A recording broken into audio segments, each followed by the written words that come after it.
Il y a quelques temps, vous n'êtes pas sans savoir qu'il y a eu un système de pandémie sur notre planète. Et vous n'êtes pas non plus sans savoir que pendant cette année 2020, eh bien la France a lancé un confinement en début d'année, puis un deuxième confinement assez récemment. Et à cause de ça, eh bien, il y a eu une explosion du télétravail, dû à ces mesures restrictives. Et donc pour pallier à ça, eh bien, mes parents par exemple m'ont demandé de leur faire un PC spécial télétravail, donc spécial confinement en fait. Jusque-là, me diriez-vous, aucun problème. Oui, mais sauf qu'ils m'ont demandé de leur faire un PC avec moins de 50 €. Il faut savoir que mes parents, ils ne sont pas comme vous et moi. Pour eux, l'informatique, c'est un petit peu mystique. Donc 50 €, ça leur paraît raisonnable pour un ordinateur. Bon, malgré tout, en cherchant bien, pour une cinquantaine d'euros sur le bon coin, on peut tomber sur quelque chose de ce style. Et franchement, c'est pas si mal. Sauf que pas du tout. Ils voulaient une machine sous Windows et avec un setup complet. Ça fait mal. Donc au début, je pensais bien évidemment que c'était totalement impossible. Faire un setup complet avec un budget de 50 €, c'est juste, ça n'existe pas. Vous l'avez donc compris mes amis, aujourd'hui je vais relever le défi. Avec 50 € en poche et un petit peu de matériel de récupération, je vais essayer de faire un setup qui, au final, n'est vraiment pas si mal, je trouve. Et avant toute chose, je tiens à vous préciser que cette vidéo est sponsorisée par Letishop. Si vous n'avez jamais entendu parler de Letishop, c'est basiquement de l'argent gratuit. En fait, c'est un site de ce qu'on appelle cashback, et le fonctionnement est ridiculement simple. Vous allez sur leur site, vous vous inscrivez, vous cliquez sur le magasin en ligne sur lequel vous vouliez acheter ce que vous vouliez acheter à la base, et ce lien se trouverait être un lien affilié. Et en fait, grâce à la commission que Letishop va gagner avec votre achat, ils pourront vous en renverser une grande partie. Quand je vous disais que c'était vraiment tout simple. Il vous suffit d'ajouter l'extension sur votre navigateur, ou même télécharger l'application mobile, de vous créer un compte, et quand vous avez envie d'acheter quelque chose, vous passez par leur site. Rien ne vous est demandé en échange, c'est vraiment tout con. Et l'avantage, c'est que ça marche avec des boutiques hyper connues, et puis en plus, comme petit cadeau de Noël, ils vont augmenter le cashback sur mon lien Letishop pour le magasin Rakuten. Comme ça, vous allez pouvoir acheter vos cadeaux de Noël moins cher. Et le meilleur avec tout ça, c'est qu'ils vous remboursent par PayPal, et que le minimum n'est que de 10 €. Ça veut dire que si vous aviez prévu, par exemple, de prendre la suite Adobe quoi qu'il arrive, eh bien vous pourrez prendre votre premier mois à quasiment moitié prix. Et on va dire que c'est pas mal, quand on voit le prix de base de la suite Adobe, ça vaut vachement le coup quand même. Et je le répète, mais ils ne vous demandent rien du tout en retour. Le seul truc à faire, c'est télécharger leur appli ou leur extension, de vous créer un compte et de passer par là durant votre prochain achat. C'est pas mal, Donc bon, si ce système vous intéresse, je vous mets le lien de leur site dans la description de la vidéo. Donc bon, je vous rappelle quand même que tout ça devrait être réalisé avec le plus de récupération possible, donc ce build va varier énormément, et si vous voulez le refaire chez vous. Premièrement, on va déjà se poser la question, qu'est-ce que les utilisateurs de ce PC vont vouloir faire avec? Parce que c'est vrai que s'ils veulent pas jouer, ça ne sert à rien de leur mettre une carte graphique dédiée, surtout avec ce budget. Bon, je le rappelle, ce sont des boomers, et avec un tel PC, ils vont juste vouloir faire de la bureautique et de la vidéoconférence. Donc bon, ça c'était la première étape.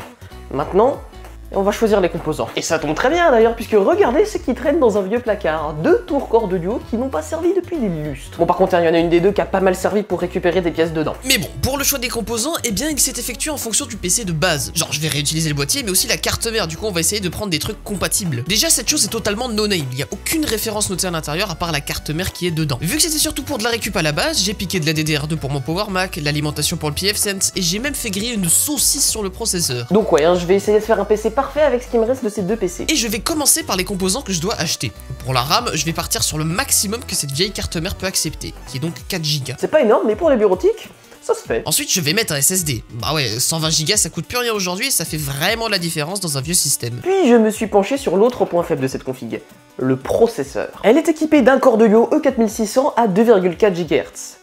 Donc c'est pas ouf. J'ai donc regardé la liste des processeurs compatibles avec cette carte mère et j'ai vu qu'elle était compatible avec le Core de Quad Q9600, qui est quand même un processeur 4 cœurs et surtout qui monte à 3 GHz. 4 cœurs à 3 GHz, on va pas se mentir, ça commence à être déjà vraiment pas mal pour de la bureautique.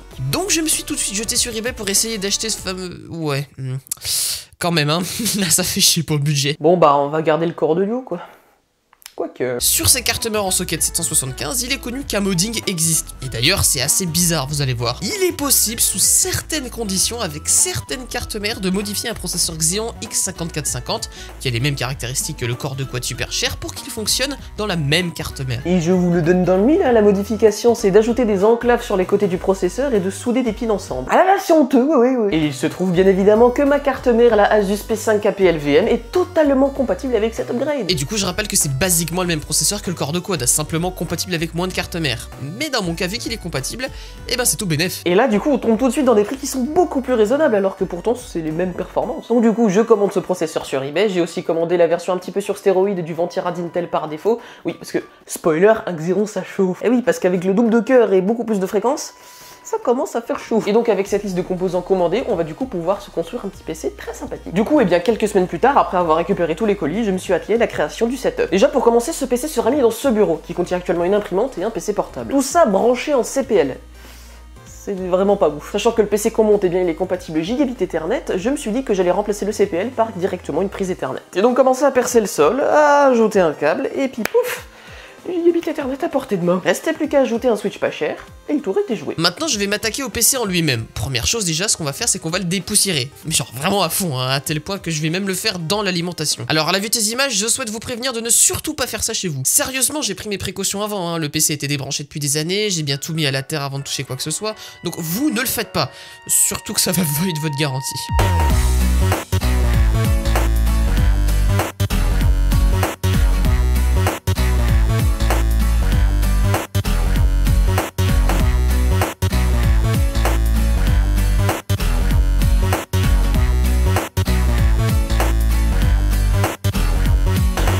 J'ai donc passé un bon moment à dépoussiérer l'intérieur de cette alim et son ventilateur.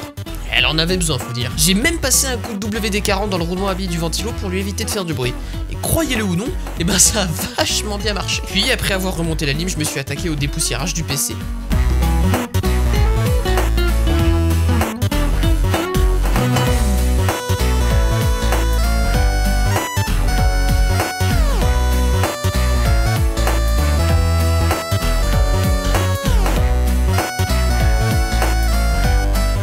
Le montage du PC en lui-même.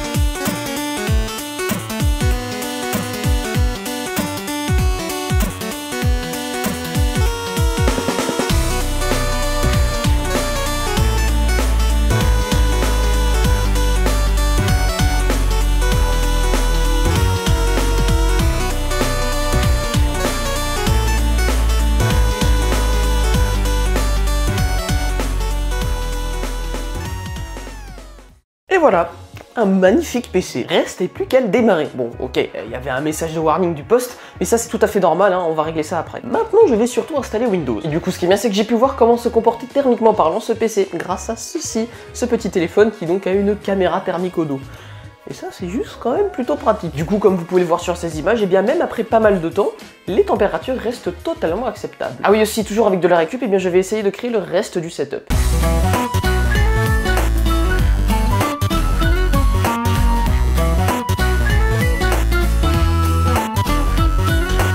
Mais alors, qu'est-ce que j'ai bien pu trouver? Déjà, pour commencer, j'ai acheté cette webcam. C'est le seul truc que j'avais pas en récup, donc bon, j'ai pris un truc pas cher sur Amazon, ça fait largement le taf. Pour l'écran, bah c'est mon troisième écran que j'ai enlevé quand Aorus m'en a envoyé un nouveau. C'est du 1080p en 24 pouces, donc ce sera parfait pour ce job. Pour ce qui est clavier souris, je remercie Oki qui m'a envoyé ses périphériques il y a quelques mois dans l'espoir que je les teste. Bah du coup, c'est chose faite. J'ai aussi acheté cette rallonge jack pour pouvoir connecter des écouteurs au besoin, un petit hub USB et un magnifique micro Blue Snowball qui honnêtement ne paye pas de mine. D'ailleurs, sachez que c'était mon premier micro que je vous avais unboxé en 2014. Regardez-moi ça. Au final, je trouve que ce setup m'aura pas coûté si cher que ça. Alors oui, j'ai bien conscience que tout le monde n'a pas des PC ou des claviers ou des écrans qui traînent chez soi, mais je trouve quand même que je me suis pas trop mal débrouillé. Ce PC n'est certes pas du tout un monstre de puissance et sera juste horrible dans les jeux à cause de son manque de carte graphique dédiée, mais pour de la bureautique, honnêtement, je trouve que franchement le combo du Proco et du SSD, et ben en réalité ça passe super bien. Bon, le problème majeur quand même, ça reste le bruit, hein. Tout le bruit du PC vient exclusivement du ventirad Intel. Sérieusement, c'est facile d'avoir mal à la tête avec tout ce boucan. Mais bon, budget limité. Bon, bien sûr, je n'exclus pas de changer ce ventirad dans le futur. Et pour l'instant, ça marche. Voilà, donc du coup, si jamais vous avez un PC des années 2006 qui traîne chez vous et que vous savez pas quoi en faire, eh bien, n'hésitez pas à lui donner une seconde vie parce que franchement, ça peut encore plutôt bien fonctionner. Bon allez, hein, moi je vous remercie quand même d'avoir regardé cette vidéo. Comme d'habitude, vous pouvez aller voir sur le Discord, vous liker, vous abonner, bref, vous connaissez la chanson. Moi je vous dis salut à tous, très bonne continuation et à la prochaine pour d'autres vidéos. Allez, salut les amis.